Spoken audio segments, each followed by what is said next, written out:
This rather large looking machine is actually not quite as heavy as you might expect. When I lifted it up, I was pleasantly surprised. It's heavy, but it's not nearly as heavy as it looks.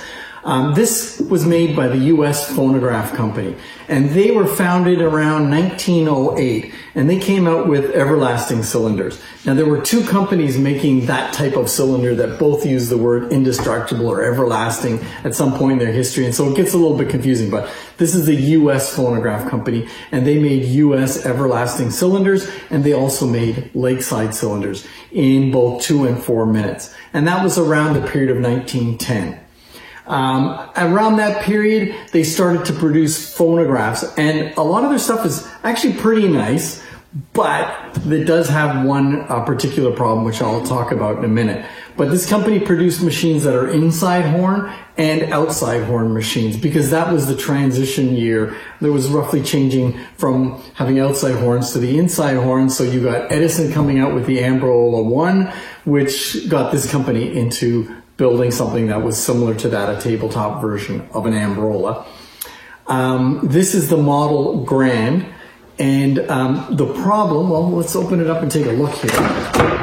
It looks well made, and it was well made at the time, but this part here was made out of amalgam of metals we sometimes call pot metal, and they tended to crack and fall apart. This one's actually intact and works, and you don't know how unusual that is to find one of these that's actually working. And their mechanism was brilliant. It had 2 reproducers, and by switching them, you could switch from one reproducer from 2 minutes to 4 minutes. So you could play both types of cylinders.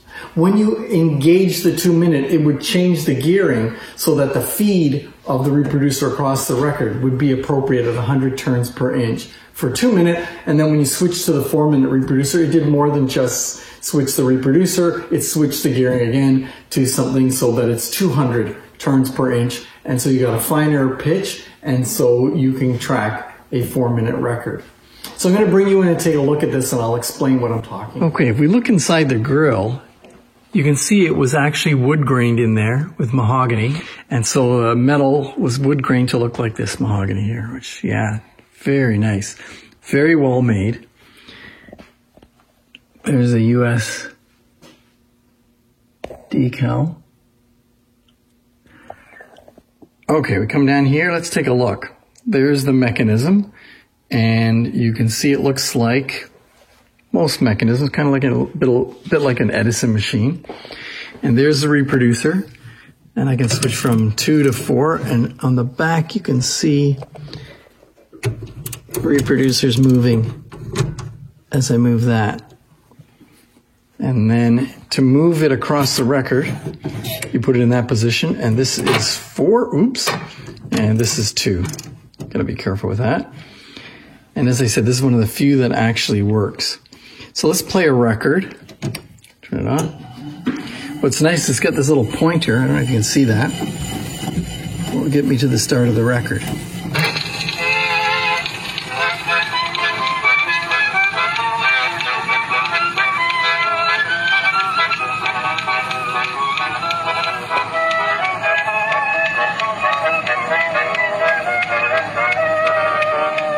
Uh-oh. I think I need to add some oil to this. It hasn't been used in about 5 years. So, all right, well, there you go. Later, this company would go with a different way of doing the 2 and 4 minute gearing. And they would use a single reproducer, and it would still have the ability to play 2 and 4 minutes. But I believe what they did was they used a sapphire that was kind of in between size, so that you could just use one sapphire for both. Not the best way to do it, but a lot less complicated to build, and so as a result it cut their costs down. But it didn't matter, because within a year of that, in 1914, this company was gone. So they weren't on the market for very long, but they did build quite a number of machines and quite a number of models, considering they were only there a couple of years.